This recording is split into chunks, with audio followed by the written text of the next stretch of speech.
بسم الله الرحمن الرحیم. السلام علیکم و رحمت الله و برکاته. بینەران و بیسەرانی خۆشەویستی کەناڵی ئاسمانی پەیام، ئەم کاتەوە هەموو کاتێکتان باش. خۆشحاڵین لە ئەڵقەیەکی نوێی بەرنامەی دوانگەی خەڵک بە خزمەتی ئەوەی زێدە خۆشەویست دەگەینەوە. ئازیزان و خۆشەویستان، ئەڵقەی ئەم جارە لە بەرنامەی دوانگەی خەڵک باز لە هەنگاوەکانی حکوومەتی هەرێم بۆ خۆپاراستن لە ڤایرۆسی کۆرۆنا دەکات کە ئێمە پرسیار لە ئێوە دەکەین ئەو هەنگاوانە چۆن دەبینی؟ تۆی هاوڵاتی پێت باشە حکوومەتی هەرێمی کوردستان چۆن ڕێگری لە بڵاوبوونەوەی ئەم ڤایرۆسە بکات لە نێو کۆمەڵگەدا، هەروەها لە وڵاتانی دراوسێ لە ئێستادا کە تەشەنەی سندووە چۆن بتوانین هەرێمی کوردستان لەم نەخۆشیە بە دوور بگیرێت. هەندێک بیرخستنەوە هەیە، پێم خۆشە بیخەمە خزمەتی ئەوەی ئازیز. دیارە نەخۆشی کۆرۆنا یەکەم حاڵەتی لە ڕۆژی 1/12/2019 لە شاری ووهانی وڵاتی چین هەستی پێکرا. بە ماوەیەکی زەمەنی زۆر خێرا لە شاری ووهان بڵاو بووەوە و ژمارەیەکی زۆری خەڵکی ئەو ناوچەیە توش بوون. تا ئێستا 2442 کەس مردوون لە چین. هەروەها ژمارەی توشبووان گەیشتووەتە نزیکەی 77,000 کەس. لە ئێستادا لە 25 وڵات ئەم نەخۆشیە بڵاو بووەتەوە. ڤایرۆسی کۆرۆنا لە وڵاتی ئێران و ئیتالیا زۆرترین کاریگەریان هەیە. بە شێوەیەک لە ئیتالیا 11 شار دەواازەکانیان داخراوە و خولی تۆپی پێش لەو شارانە وەستاوە. لە ئێرانیش ئەمڕۆی یەکشەممە دەوامی خوێندنگەکان داخرا. زۆرینەی وڵاتان ئامادەکاری پێشوەختەیان کردووە بۆ ڕوبەڕووبوونەوە و ڕێگریکردن لە بڵاوبوونەوەی ئەم ڤایرۆسە. ئەو شتانەی لە فەیسبوک بڵاوە بنەوە بۆ ڕێگریکردن لە نەخۆشیە لەم نەخۆشیە شتی نازانستین، هەروەها لە ڕووی پزیشکیەوە سوودیان نییە، لەبەر ئەوە تکایە کاریگەریتان لەسەر دروست نەکات. ئەبێت تەنها لە پزیشک و دەستگا تەندروستەکان زانیاری وەربگیرێت و ئەو شتانەی کە دەبنە هۆکاری چارەسەر یاخود خۆپاراستن زیاتر بەگوێی دکتۆرەکان بکرێت. ئەم بابەتی دەمامک و کەمادە و ئەم زۆرە شتانە هەمووی بابەتێکی بازرگانیە. بازرگانە چاوچنۆکەکان هێناوێنەتە کایەوە. هەرچەنە حکوومەت مەرزەکانی داخستووە، تەنها گەڕانەوە هەیە لە نێوان عێراق و ئێران و ساختەنکەرەکانیش هەر هاتوچۆ ئەکەن و لە سۆران و کەلار ئەو کەسانەی ئەگەڕێنەوە لە ئوتێلێکدا بۆ ماوەی 14 ڕۆژ لەژێر چاودێری پزیشکدا مێننەوە.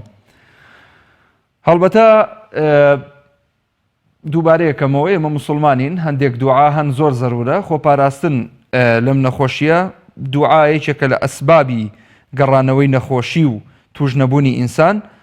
زوو دوعا بخوێنینەوە زۆر کارێکی باشە. بەڕووی خۆشەوە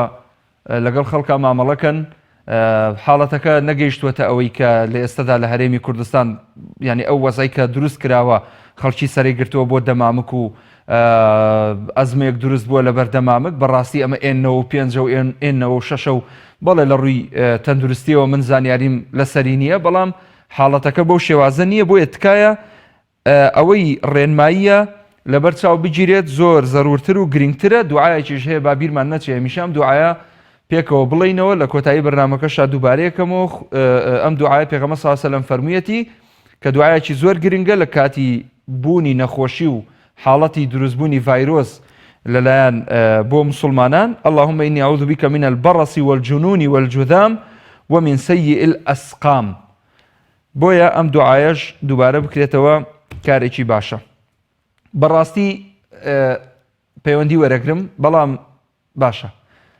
یەک تۆ سەبرم لەسەرکەن. دوو قسەیتر هەیە بابیکەم. خۆشەویستان، ئەم حاڵەتەی کە دروست بۆ لە ناو کۆمەڵگەدا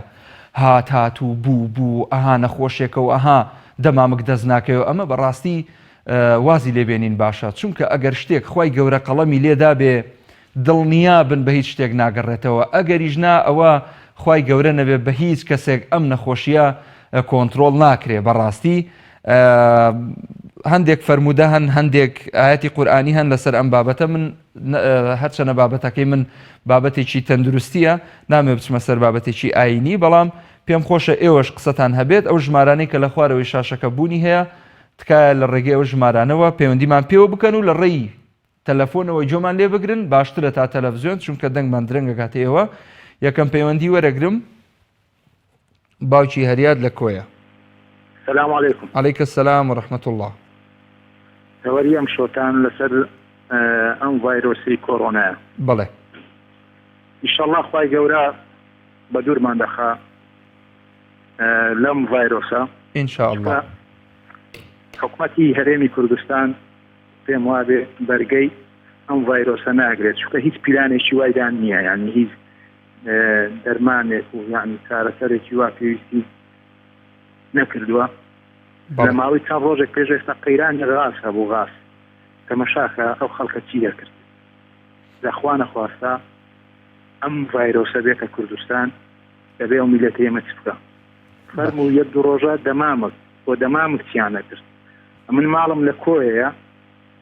قەناعەت هەبێ یعنی سەیدەلیە دەمامکێکی ئاسایی کە دانەی دوو دانە بە 250 بوو ئەگەر پلێکت میکردایە بە 5,000 دەست نەدەکەوت یەک دانە بە 5,000 دینار دەست نەدەکەوت یعنی ئەو میلەتە ئێمە بەرگەی هیچ شتێک ناگرین ئینشەڵڵا خوای گەورە ئەم نەخۆشیە لەسەر میلەتی کورد لا هەبات چونکە بەرگەی هیچ شتێک ناگرین نە خۆمان نە حکومەتەکەشمان. بەڵێ سپاس دەکەم باوکی هەریاد سپاس بۆ پەیوەندەکەت لە کۆیەوە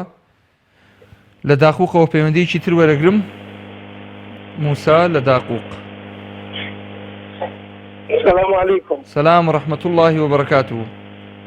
كاتب باش ما مستجاب. همو كاتك كاك موسى جناب الباشي. سپاس دەکەم جانەکەم. سپاس دەکەم فەرموو کاک موسا قسەت چییە لەسەر تەوەری ئەڵقەی ئەمجارە؟ وەڵا تاکو ئێستا باشم لەبەری تووشی کۆرۆنا نهاتووم. بەڵێ. وەڵی بۆی کۆرۆنا من کۆرۆنا وایە بینم کۆرۆناش یەکێکە لە جوندەکانی خوای پەروەردگار هەروە خۆت شڵەت دەکرد بە دینەوە. بەڵێ. ئەگەر ئێمە نزیک بینەوە لە دین و دینی ئیسلام پەیڕۆ بکەین بەڕاستی و بەچاکی لەوانەیە تا ڕاستی کەم یعنی تووشی ئەم نەخۆشیانەکەوە دێت تووشی نەدوت و من لە لایەکی تر بۆیە چونکەوە نەخۆشیە سیاسی بێ لەبەرەوەی هند لەگەڵ سینە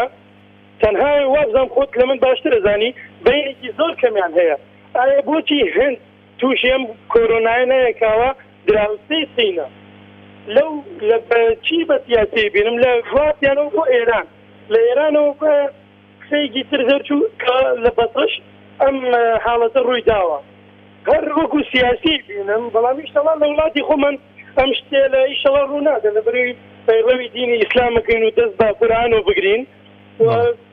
کاتێکیش ئەمەم بیستکەوتیان کۆرۆنا بڵاو بووتۆ لەم نەخۆشیانە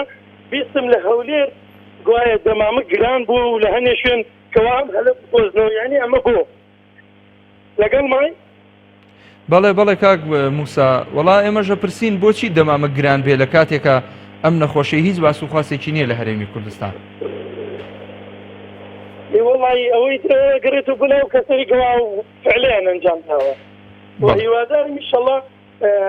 ئێمە بینە یارمەتیدەری کەسانی ترەگەر کاتێک نەخوا نەخواستە کەسێک تووشەم نەخۆشیە بوو بینە یارمەتیدەری ئەگەی شەڵا و حاڵەتەش ڕوو نادە لە کوردستان و لە عێراق لای خۆمان بڵێن و هیوادارم ئینشەڵڵا هیچ کەسێک لە وڵاتی خۆمان و لە موسڵمانان تووشەم نەخۆشیە کوشندەیە نەبێت ئینشاءڵڵا ئینشاءڵڵا دەست خۆش سپاس کاک موسا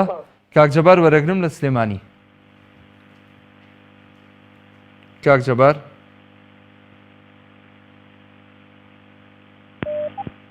کاک جەبار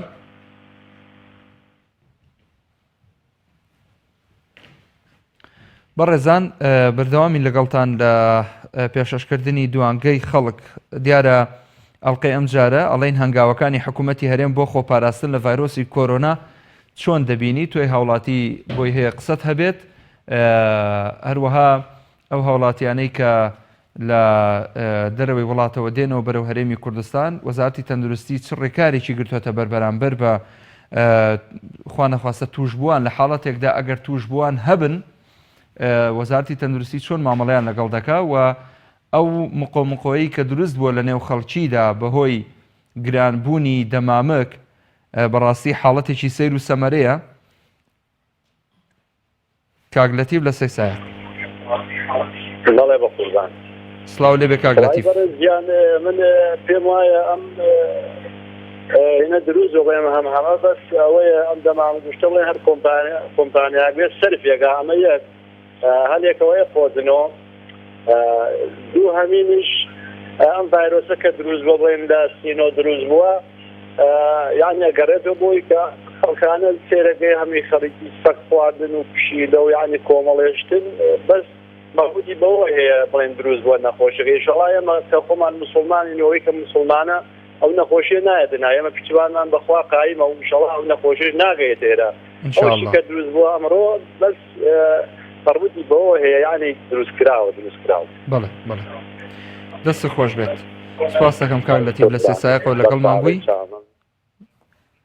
هەر لە سێسایەکە مێنینەوە کاک عومەر وەرەگرین کاک عومەر ماوەسەجانم کاتێ باش هەموو کاتێکی جەنابەت باش ماوەسەجان بەنسبەم نەخۆشیەوە ئێمە دەستگای ڕاگەاندنەکان ئەمە ئەولیان کردووە تۆ دوو شەی جوانەوێت ئەگەر ئینشەڵڵا ئێمە وڵاتێکی ئیسلامی و پەناز بە خۆی گەورە یعنی ئێمە خۆی گەورە پشتوبە نامان بێت ئێمە و کە ئاەتانە خوێنین باوەڕ ناکەم تووشی ئەو سەڵەم ئەو نەخۆشیە بەرین ئینشەڵڵا بەڵێ پشت بەخوا ئینشاءالله پشت بەخوای گەورە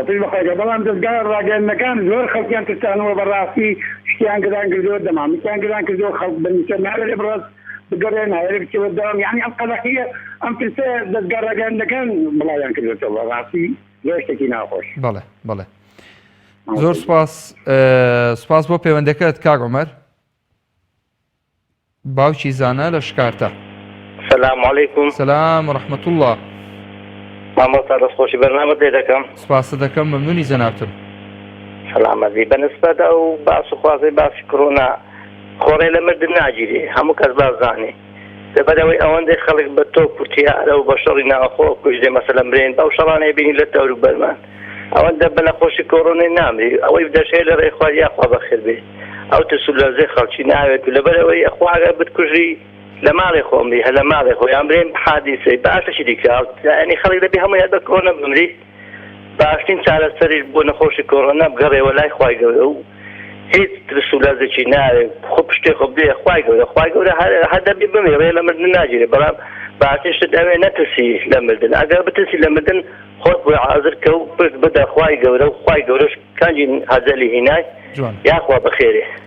جوانە دەستخۆش سێکی زۆر تەواوە سپاس باوکی زانە بۆ پەیوەندەکەت لەش ساغ و تەندروست بن کاک خالید وەرەگرم لە سلێمانی سلام علیکم سلام ورحمة الله شەو باش برای بەڕێزم سپاس بۆ جەنابەت شەو باش سپاس دەکەم تەوەری بەرنامەکە دوازدانم لەسەر ڤایرۆسی نەخۆشی کۆرۆناکەی کەڵاوەتەوە بەڵێ خۆی بەنسبەت لەم نەخۆشیەوە ئینشاءڵڵا من تەمە ناکەم دوور بێ لە هەرێمی کوردستان و عێراق بە تایبەتی بەڵام وەکو حکومەتی هەرێم ئەوەی کە ئەڵێ ئامادەکاریمان کردووە ئەگەر ئەو نەخۆشیە بڵاو بێتەوە پێم وا بێ حکومەتی هەرێمی خۆمان هیچ شتێکی لە دەسەڵاتان نیە چونکە سین بۆ پێشکەوتن و بۆ تەکنۆلۆژیایەوە ئەو نەخۆشەی بۆ کۆنتڕۆڵ ناکرێت هەتا ئێستا لە نەخۆشخانەکان و لە بنکە و مەڵبەندە تەندروستیەکانی ئێمە تەنانەت جێڵێکی بڵین معقەمی دەسوفلچێ لە قەسەخانەکان ئێمان نییە یعنی جێڵێکی دەست پاکردنەوە با بڵێن ئیتر نازانم ئامادەکاری حکومەتی هەرێم بێت چی بێ بۆ ئەو نەخۆشیە یاخوا نەخۆشەکە بڵاو نەبێتەوە ئینشاءڵڵا بەگشتی لە مسلمانان و لە هەرێمی کوردستان بە دوور بێت بەڵام نەخۆشەکە نەخۆشێکی باوە پێم وایە زیاتر عەلاقەی بە پاک و تەمیزی و خواردن و ئەو شتانەوە هەیە هیوادارم هاوڵاتیان ڕەچاوی پاک و تەمیزی بکەن لە کاتی خواردنە و بەگشتی لە ژیانی ڕۆژانەیە ئەگەنا دەنا پێم وا بێ ئەوەی کە حکومەتی هەرێمێڵێ ئێمە ئامادەکاریمان کردووە یعنی شتێکی ڕۆتینە بڕوان پێ بکە یعنی ئەگەر ڕووبە خوانەخواتە حکومەتی هەرێم شاخی بزنێکی پێتی مەر ناکرێت تر نازانم ئامادەکاریەکەی ئەبێ لە چیا بێ ئینشاءڵڵا بەگشتی لە هەرێمی کوردستان و لە عێراق و لە گرد مسڵمانان دوورە بێ و دەستخۆشی لە جەنابتانەکە دەستخۆش سپاس کاک خالید کاک محەممەد وەرەگرم لە هەولێرەوە السلام عليكم سلام ورحمة الله كاك توني باشی کاک محەممەد جان داوەکەمی دەستخۆشی لێ دەکەم لە تۆرە جوانت سپاسە دەکەم بە ڕێزی کاک محەممەد والله كاك جان يعني واقفة لك دەکەم بەڕاستی پێکەنیم لێ و مەسەلەی دەمام کو الله وەریا بەڵێ وباخوي براسي كريم لنا هوليري واباز ذكر طبعا مزوانا هوليري ما حساروك هو تلفون ذاك باخوي لخانه شي قال من خانيكم من الصوت بيس مثلا باخوي هم البلوكه هم كاري تشو اذا باخوي قالت شو بوشتغل انا بس قالت فيدي لما هر انسان قال ايماني راسقيني بخدا رب العالمين هذيك ايماني بروشي قاي هذه زند يقولوا هذه باخوي قالت بوشتاني ونعم بالله باخوي مردني شبه دمامتسيا دلزيسيا لقاحسيا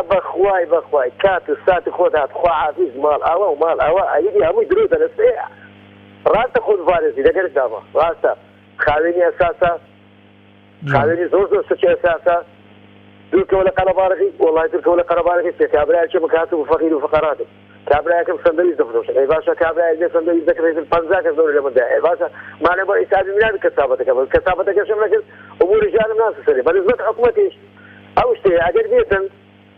حكومه تبي تشتكي دي من دفاع على حكومتنا كم تبي تشتكي دي واداري شنو هذه واداري شنو هذه بالبراسي واداري شنو حكومتي قامت اخواتي وقاتي اخوات نادي هذا حكومتي بل لهم يستشيرون حكومه والله ويا وانا زي وناس هذا بەڵێ کاک محەممەد دەست خۆش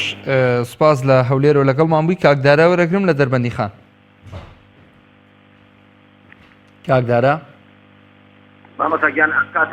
هەموو کاتێکت باش سپاس کاکدارە فەرموو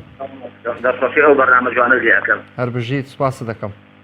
قربانی تۆ وڵام مامۆستا زەحمەت فيني الشعب مليارێک و 700 مليون ئەو نەخۆشیی پێ چارەسەر ناکرێت والله سيني شعب ولاتێکی سنعاتیە بگرە هەل لە من و تۆ تاک بە تاکی ئەم وڵاتە گشتی استفادەی لە سینی شعب کردووە والله من ناحە سینی شعب باوەڕ بێ خۆ من داوای لە بزنە بینەکەم وڵا بۆیە ئەو ڤایرۆسە لە ئێمە دانەیەکێکیمانێ لەناو یەکتریان نەبی باوەڕمان بێت پێ خەڵک لەخوا ناترسێت لە کۆرۆنا ئەترسێت کۆرۆنا نەخۆشیەکە طبعا ئەگەر ئەمە خوای گەورە نازڵی کردووە بۆ ئەو خەڵکە منەڵەم شەڵا لە سینی شعبی نەدایە لە وڵاتێکی بدایە ئەو وڵاتێکی داکەیەکێتی دوانیان قەناعەتیان بەیەکردنیە بە قەناعەتی نێنە حکومەتی هەرێمی کوردستان ئەگەر بیشێ باوەڕ بێ ئەو بەرمی لە نەخی چارەسەر ناکرێت بگات ئیسا ئەوەی پێ دەبێت ئەتوانێ ئەم دەمامکە چی ئامانەن یا دەرزەنێکی بە 500 دینار ئەوانە داوەش کام لە قەناعەت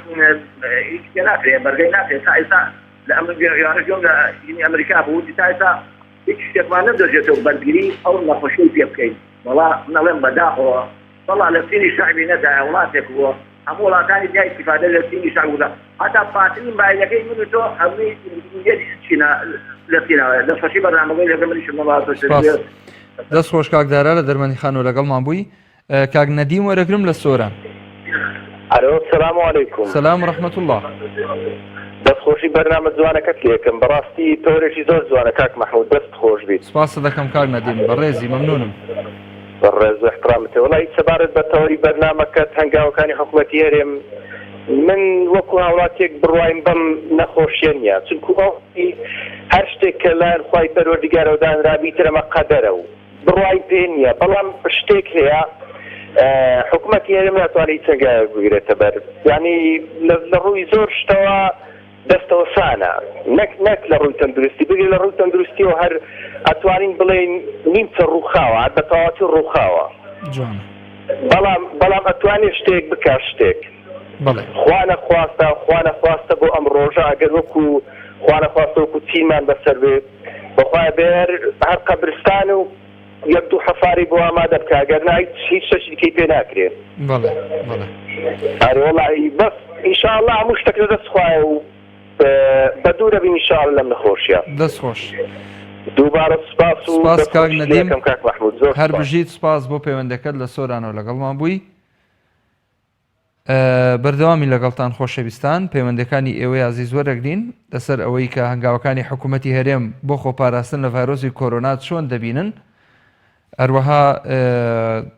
داواکارین لە خوای پەروەردگار ئینشاءالله بە دوورمان خا لەم نەخۆشیە و لە هەموو نەخۆشیە کە دەبێتە مایە ئازار و ناخۆشی بۆ مرۆڤی موسڵمان کە ئینشاءالله ئومێ دەکەین ئەم نەخۆشیە لە ئێمە دوور بێت خاتو ئەمەل وەرەگرم لە کەلار بەڵێ خاتو ئەمەل السلام عليكم ورحمة الله وبركاته سڵاو لێ بە خاتو ئەمەل السلام عليكم ورحمة الله. عليكم السلام ورحمة الله. خوای گەورە موفقت برای بەڕێز وەڵای من یەک خاڵم هەیە براکەم ئێمە لە کەلار دوو مەرج هەیە لە ناوچەی گەردان مەردێک لە کەلار مەرجی پەرێستخان و مەردێکی زەفەرەقی لە دیۆکەوە ئەوەی لە مەرجی پەرێستخانەوە هاتوێتەوە 51 کەسە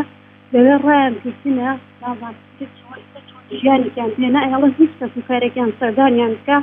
بەڵام هەر کەلاریەکان ئەوانەی لەمە لە مەرجەکەی ترۆ فەرمانبەریە لە خانەقیوەتیەوە حکومەتی عێراق کە حکومەتێکی پتە و باشترێکە لە ئەمان ئەوان کەس ڕاناگرن هەر کێسێکە ناو ماڵ و مناڵی خۆی لێ بەڵام لە عێراق قایمقامی کەلار خەڵایەکیان دێ لەم کەلارا بوو مەشغولکردنی خەڵکو و لە بیرکردنەوەی کێشەکانی حکوومەت لە کەلارا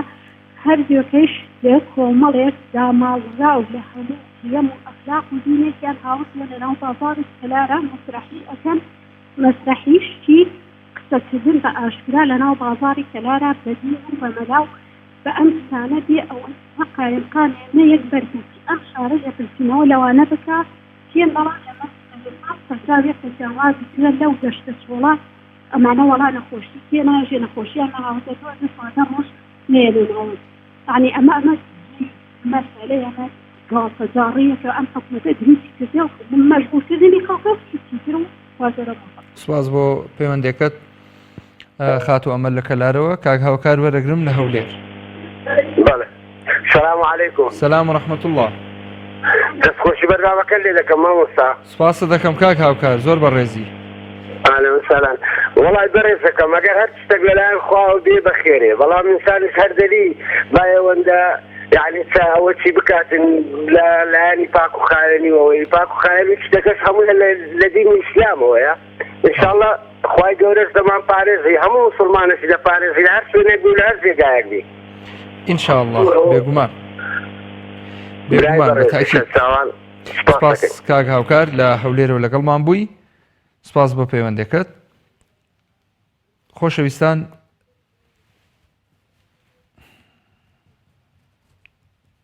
کاک تاریق وەرەگرین.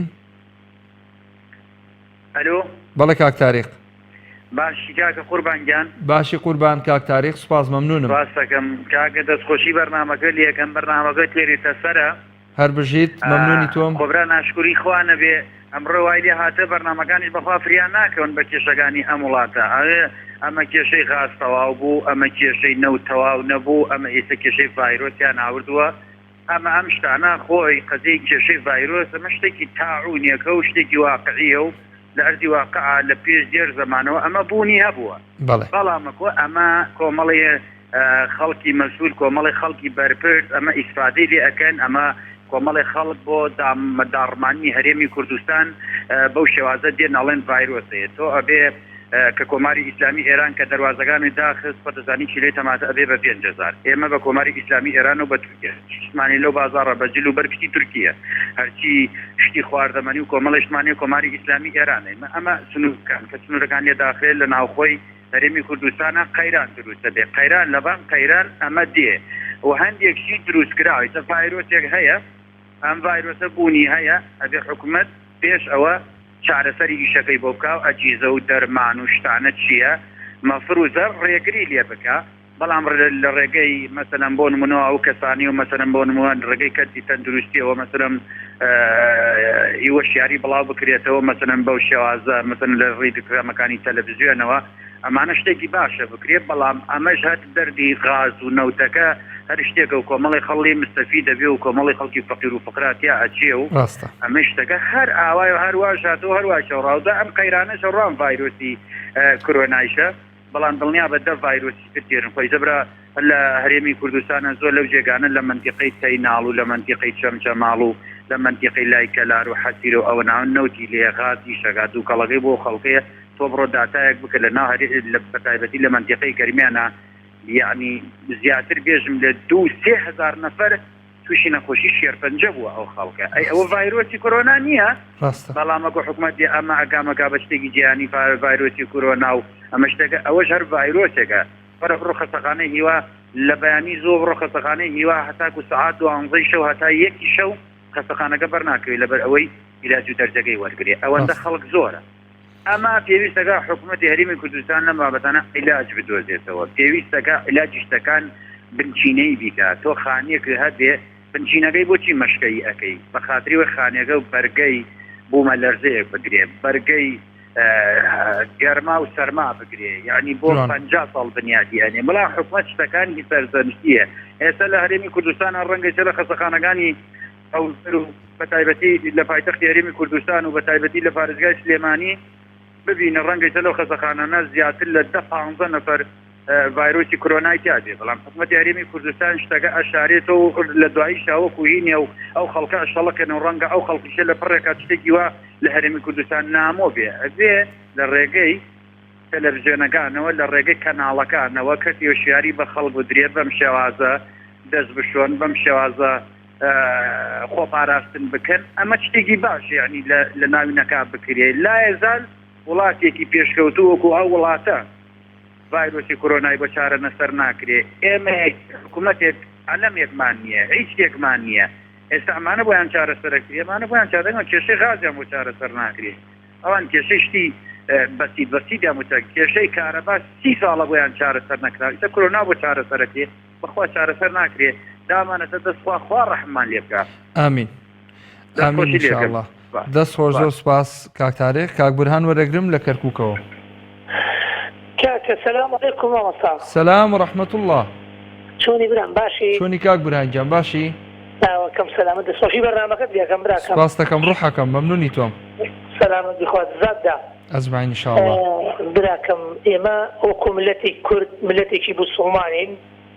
ئێمە هەتا پشت لەخوا بکەین خوای گەورە لەمە گەورەتری لەلایە لەمە خراپتری لەلایە چونکە ئەو ملەتە کوردە پشتی لە دینەکەی خوا کردووە خوای گەورە ئەنواع ئەشکاڵ نەخۆشی ئەنێریە مەثەڵەن ئیتر ئەیگرێ دەستینەوە بۆ ئێران لە ئێرانەوە بۆ تورکیا و لێ ئاوا ئێوە شێوەش پیادە هەست قەومێت پشت لە دینی خوای کرد خوای گەورە نەک بە نەخۆشی بە کوشتن بە تەقینەوە بە مەثەن کەسانێکی ڤاڵت بەسەرە ڤاڵەکە ئیتر هەست کەس یعنی ئێمە وەکو خۆمان ئەبێ دایمە ڕوو لە خوا بین خوای گەورەش مردنی هێنا حەقیقە خوای گەورەش مردنی هێنا کەس ناتوانێت لە بەندەست ئەم مردنە ڕزگاری بێ وەکو خۆی فەرموویەتی قل إن الموت الذي تفرون منه فإنه ملاقيكم داوام لە خوای گەورە هەیە یعنی ئەم نەخۆشی لەسەر ئەم ملەتە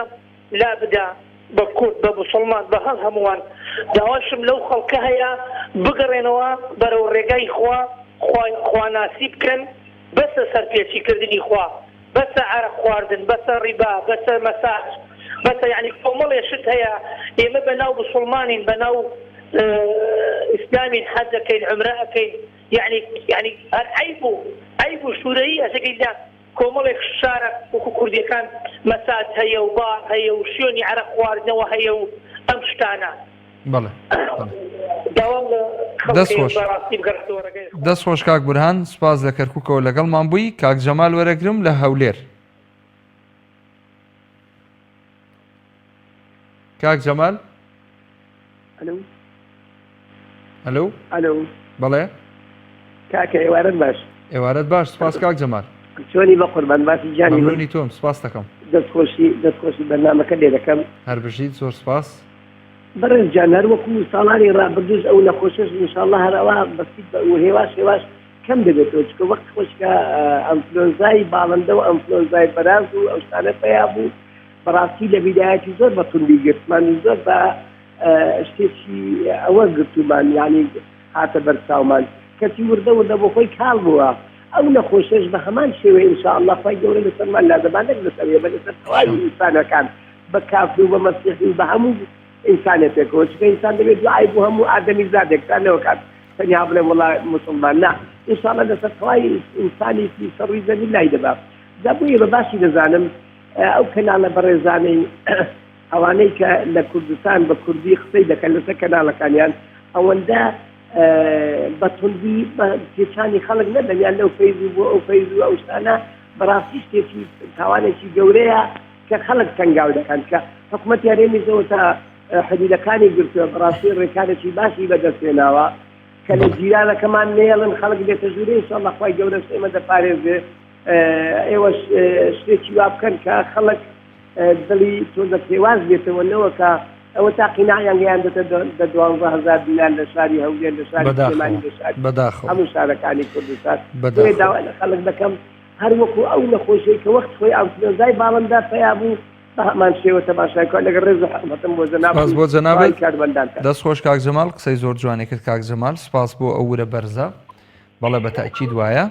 کاک نێچیرەڤان وەرەگرین لە سۆرە. السلام عليكم. سلام ورحمة الله. بس خوشي برنامجك لي كم برا. سپاس دەکەم مەمنون کاک نێچیرەڤان. سپاس دەکەم إن شاء الله خوای گەورە پاداشتی تۆ و هەموو کارمەندەکانی إن شاء الله کەناڵەکەت بدەتەوە إن شاء الله. ئەزمعین زۆر سپاس بۆ بەڕێز. برایەکەم بەخوای ئەزان چییە دەبی هەمومان پێکەوە داوا لە خوای بکرد خوای گەورە بمان پارێزی ئەوە لە هەر هەمووی مهمترە. يعني بس يعني قصة هي قصة كذا كذا عاد دعوة الأخوان كإخوان بجوري خد طوائف بسلمان ببارزي. آمين. يعني باراسني بتشي كذا بخوا بس ببخشينا. يعني كأرهم معاش خور وأرهم كسيك صندوق إقدانن يعني صندوق إقدابنن بو أوقاتك ببخشن بو فقير وهزاران ونداران أجل هي كده هزار بينسر يعني زود بارك هزاران هزار فقير بيتير خد. دعوات عليكم لهر هم معاش خوران هر كسي لكولاني خوي لزي خوي ببخشي بقدر ببخشي والله لسلمان لا أتي والله كبخشين زور تشتكي جوريه بلا إخوائي جورش مهمة جان بيقوم أنا والله أقدر بيشني عليك شوية بكن عليك أيوة بارز بقولها يعني أو يعني ثانية هبيلو أو تلفون أنا عندك حقيقة كده خبرة بله دعوات عليكم دعوة لهرهم بسلمانا كم هر كسي لكولاني خوي لزي خوي هر كسي بمريش كيك بكس بدت مالتي هجات باري مولديتي هجاران يعني خواي قبل السمان لعك ببخشن هيس نهاية السلام إن شاء الله. بالتأكيد إن شاء الله سپاس بو پەیوەندەکەت کاک نێچیرەڤان کاک فەهمی وەرەگرم لە هەڵەبجە. کاک فەهمی سڵاو لێ بێ کاک فەهمی سپاس فەرموو. مرحبا لێ باشی برێ. مەرحەبا قوربان سەرچاو. ماشي مەلا جان ناخۆم بێبی دەستخۆشی بەرنامەکەتان لێکم. سپاس دەکەم کاک فەهمی مەمنونی تۆم. سلام دیاخوا حەمد و سەنا بۆ خوا ئەم فلۆزا بۆچی هاتووە خوای گەورە تاکن نەکردەوە وای خوای گەورە بوومە لەسەر هێنا لافاوی هێنا لەسەر ئەو بوومەلەزەکەی کە هێنا لەسەر قۆزگەڵەکەم نەجوڵاوم وایە دەبرۆ ئەو خوایەکی رەب العالەمین هەیە ئەڵێ تەفەکەروا فی الموت بلا مرجل و محاسبەین القبر تاریکی. کاک فەهمی بەڵێ بوومە لەرزە و لافا و بەفربارین و بارانی زۆر و نەخۆشی و پەتاو ئەمانە هەمووی تاقیکردنەوەی خوای پەروەردگار نییە مەگەر هەمووی تاقیکردنەوەی خوای بەڕێوەردگار بۆ خۆشە بڕواکەی بەخوا قەتم مەکەندەوە بخۆم 5 ساڵە قەتم ئەکەندەوە بخۆم لە مردن ناکەستم ڕاست ئەوێ تەنیا دوو ڕێگەی بۆ تۆ داناوە ئیختیاری هەچ بەدەست تۆ داوە ڕێگەی لاگوی بێکۆمەتە ڕێگەڕەت دەگۆ جەنەتە. بەڵێ وازە هەر بەدەستی خۆڵ کە چرا فریاو ناکە ئەو لاوە برا جوانە نەتۆڵ نەمەڕوو نەپڵ بۆش کەس نایە بە قەبری خۆڵ ئەحسان بۆ مزگەوت خێر بۆ مساق پیاو نجات تا لە سەقی دۆزەخ هەر کەس فەقیری بێت کراوە دەڵای بەدەست شەیتانە دراوە بەرب العالەمین ئەو لە مردن نازەسم قەبری شما کەندەوە بۆ خۆم. بەڵێ وازە دەستخۆشی بەرنامەکەتان لێ دەست خۆش بێ کاک فەهمی سپاس بۆ پەیوەندەکەت پەیوەندەیەکی کە وەرەگرم کاک ئەرکان لە سلێمانی. السلام عليكم. سلام ورحمة الله وبركاته. والله من لسه قصة بيجي هو كابلها قصة كثير. إيه. كذا من ويكاك بوري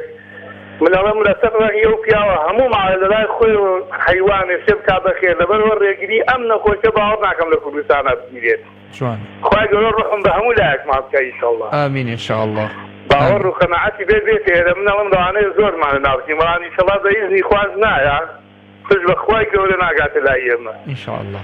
يا ربي خوال الذات كان شوي بدون كيف خاتي قولي خواي قول روحهم بهولاك ما كابلات بالرزق آمين يا ربي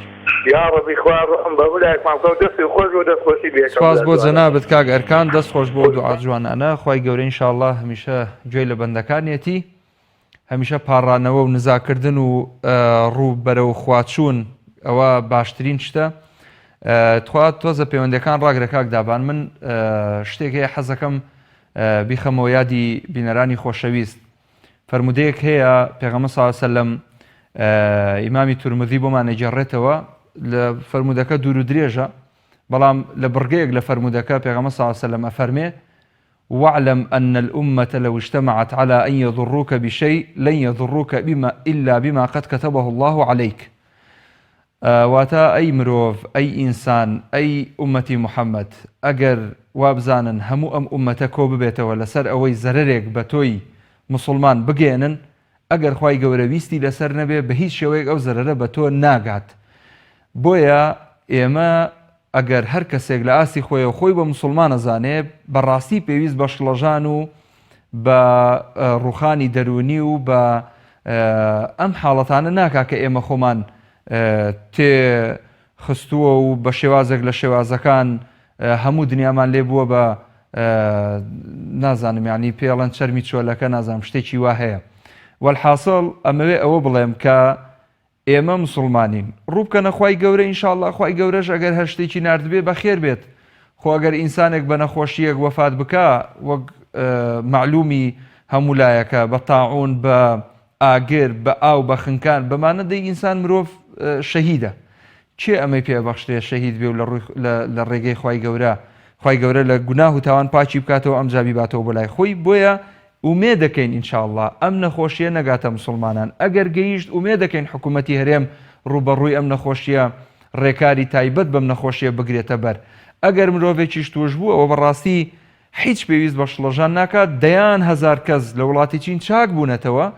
و ئومێدیان بەخشیوەتەوە بە یەکتر و ئینشاءالله ئومێ دەکەین ئەسڵەن نەگاتە ئێرە. پەیوەندیەکی تر وەرەگرم. ئیسماعیل لە سەیساق. الو السلام عليكم. سلام ورحمة الله. باش قربان جان. باشی کاک ئیسماعیل جان. سپاسەکەم بەڕێزی تەوەرەکەتان لەسەر کۆرۆنایە قوربان. بەڵێ. والله قوربان جان من ئەڵێم 29 ساڵە ئێمە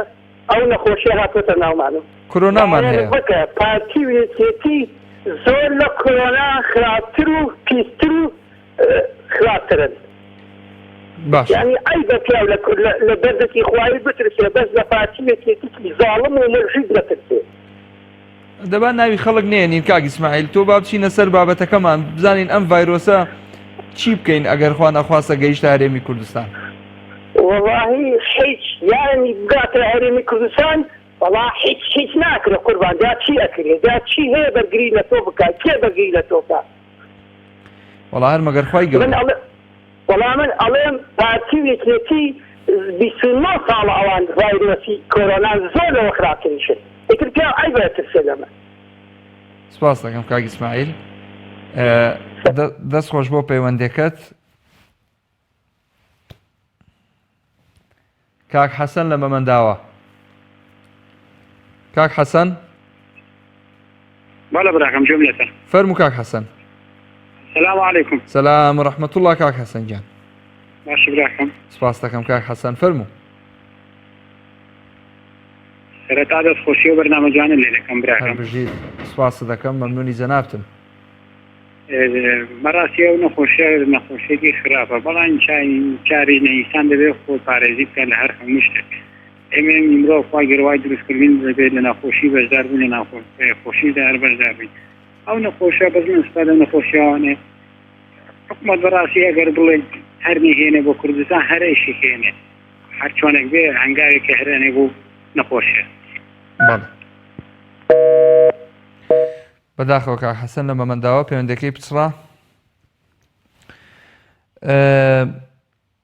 پەیوەندیەکی تر.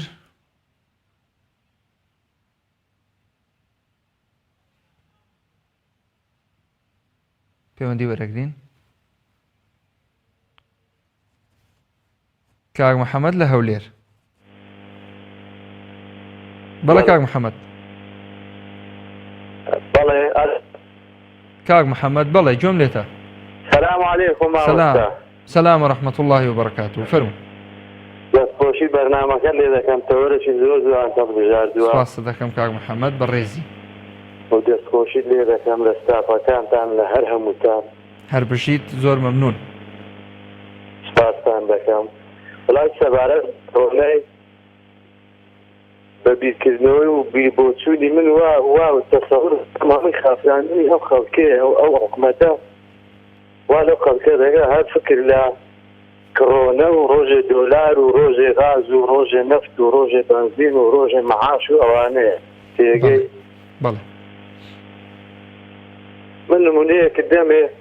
ئێستا کە دەڵێن لە ئێران خۆی لە ئێران لە قوم ئەم ڤایرۆسە پێیا بووە قوم لە تارانەوە 14 سەعات بە سەیارە دوورە باشە جوانە ئەی لە قومەوە بۆ کوردستان بۆ هەولێری خۆوان بۆ سلێمانی بۆ دهۆک بۆ زاخۆ چەند سەعات دوورە کاتە وەڵایەوە هەمووی مەشغوڵکردنی خەڵکە هەمووی بە هیلاکبردنی خەڵکە هەمووی هەڕسی خەڵکە لەگەر ڕێزم یعنی ئێستاکەوە چەندی ئەنگەدایە تا حکومەتە بیری لەوە نەکردوێتەوە مەعاش بدە بیری لەوە نەکردوێتەوە نەفت بێ کاتە کڕۆنەی چی وەڵای ئێمە هەموومان موسڵمانی تێگەی لە من کاتە کەوتن موسڵمان تەوا بۆ لە مردن بترسم ئاسان لە مردن ناترسم جوانە یەکە کەوتن موسڵمان ئەوانە جوولەکەن دەترسن لە مردن هەر شتێک لە تەڕەف خواوە بێ ئێمە هەموومان پێی شکرین و قەزا و قەدەریش پێی شکرین و بەڵام ئەمە هەمووی مەشغوڵکردنی خەڵکە بەخوا بە هیلاک بردننی خەڵکە ڕۆژێ کڕۆنەیە ڕۆژێ غازە ڕۆژێ مەستە ڕۆژێ تاکە دەورن ئەم وڵاتە وێران بووە بۆ وڵاتە 29 ساڵە کڕۆنەی تێدایە جوانە من زۆر سپاسان دەکەم سپاس بۆ جەنابەت هەر بژیت کاک محەممەد سپاس بۆ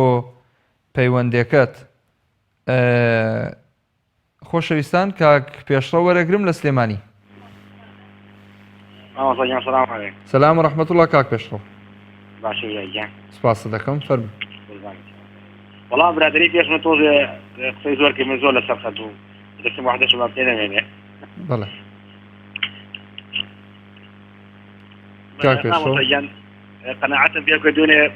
بازاری دەوەنە ببینیە دەمامک بە 1500 وای لێ هاو دەمامکێ چووە 7000 قەناعەتم پێ بەڵێ بەڵام ئەوە هەمووی ئیمان زەعیفیە ئیمان لاوازیە ئێمە خوا دروستی کوردین خوای گەورە بۆ خۆی ئەمان باتەوە سینیش کە ئەو کۆرۆنایی کە لێەوە هاتووە ئازاری موسڵمانیان زۆریە بە هەموو شێوەیە بەڵام ئێستا بانخوازەکانی سین بە جۆش و کوڕۆشێکی زۆر گەرم و گوڕەوە بانی خۆیان نەهێن بەڵام هەرچی لای خوا بێ خۆشە ئێمە موسڵمان لە ئەو شتەتیسانە ئەخۆین بەڵام حسبي الله ونعم الوكيل ئێمە ئەبێ باوەڕمان بە قەزا و قەدەر هەبێ هەرچی لای خۆی گەورەشەوە بێت خۆشە مامۆستا دەست خۆش کاک پێشڕۆ لە سلێمانی و لەگەڵمان بووی سپاس بۆ پەیوەندەکەت کاک فەرمان لە سۆران وەرەگرم کۆتا پەیوەندی باشی کاک فەرمانجان داوتمان دەکەم زۆر سپاسی بەرنامەکە و سپاسی ئەوەکە پێدە و مسلمانان دەکەم سپاس دەکەم دەست خۆش وڵی سەبارەت بۆ ڤایرۆسە بە قورعان و دووردی خوایە ڕێ 1000 ساڵی دووردی والله وبالله مسلمانانە بەخوای ما پێ شتەکەیە بەرگری بکاتم هیچ شتێک نییە برێ مەقسەدم بڵێ پاراستنم لێ بکەیانە خەڵفەخانێک شتەکە هیچ بەخوایە گەمەگەم ئەو خوایە داوا ئەکەم لە حکوومەتی هەرێمی کوردستان لە کار بەدەستەکان و حدودەکان و هەرچە هەیە ونیا بۆ ڤایرۆسەکە مەتاڕەکان و شتەکان بوازنەوە دابخرێن و بە ئاژەمەکان و شتیەوە مسلم عامل و شتی پێ نەکرێن ئەو شتانە هیوادارم چارەسەر بکەن بەخوای ئەو شتە زۆر مشکیلەیە مەقصودم بڵێ لە وڵاتێک بۆ وڵاتێکی تر دەست خۆش زۆر سپاسی بەرنامەکەتان لێ دەکەم بەرنامەی بەڵێ سپاس بۆ جەنابشت کاک فەرمان خۆشەویستان پەیوەندەکان کۆتاییان پێ هات هەندێک کۆمنت هەن کە هاتوون بۆ واڵی پەیام لەوێوە لەسەر ئەم تەوەرە هەندێک قسە کراوە کاک محەممەد کەمال مسیوێتی لە ئاستی پێویستدا نییە هەنگاوەکان تەنها لە چوارچێوەی قسەدان خاتو سارا عەلی دەڵێ تەنها خەڵک مەشغوڵکردنە سعدەدین یوسف نووسیوێتی تەنها دوورکەوتنەوە لە شوێنە قەرەباڵغەکان باشترین شتە و تەوەکولمان لەسەر خوا بێ کاک سەلاح ئەڵێت سەلاح ئەحمەد جاتخوا حکوومەت چی پێ دەکرێت تا ڕێگری بکات لە بڵاوبوونەوەی نەخۆشی کاک عەزیز محەممەد دەڵێت تەنها خەڵک مەشغوڵکردنە و هیچی تر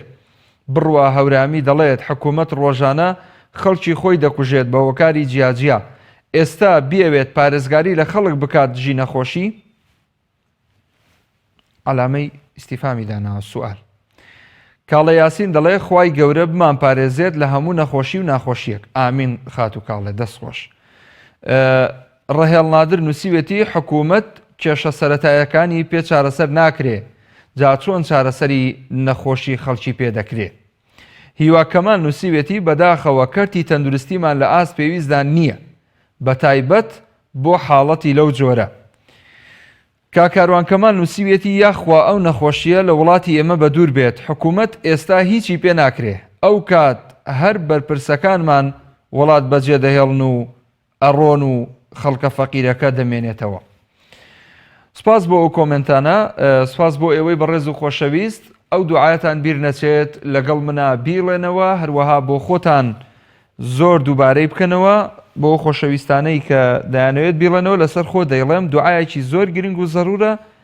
پێغەمبەر صلی الله علیه و سلم فەرمانی پێکردوون کە ئەم دوعایە لە حاڵەتی نەخۆشی و ناخۆشی بڵێنەوە کە دوعایەکی زۆر گرنگە اللهم إني أعوذ بك من البرص والجنون والجذام ومن سيء الأسقام خوایە پەناگرین بە تۆ کە نەخۆشی و ناخۆشی و دەرد و بەڵا و مصیبەت و میحنەت لە وڵاتی مسلمانان و لە هەرێمی کوردستان و لە شارەکانی هەرێمی کوردستان و لەم خاک و وڵات و عێراقە بە دوور بخەی یا رب العالمین خوایە گیان هەموو نەخۆشی و ناخۆشیەک لە مسلمانان دوور خەیت دەروی خێر لە مسلمانان بکەیتەوە ڕەحمی خۆتیان بەسەرا ببارێنی لە نەخۆشی و دەرد و بەڵا و مصیبەت بمان پارێزی ئینشاءالله هەموو لایەک خوای گەورە ساغ و سەلامەتانەکە سپاس کە تا ئەم ساتە وەختە بینەری دوانگەی خەڵک بوون سپاس بۆ ستافە خۆشەویستەکەی بەرنامەی دوانگەی خەڵک تا ئەڵلقەیەکی تری ئەم بەرنامەیە بەخوای گەورە و میهرەبانتان ئەسپێرم ئەسەلام عەلەیکوم وەڕەحمەتوڵڵاهی وبەرەکاتوه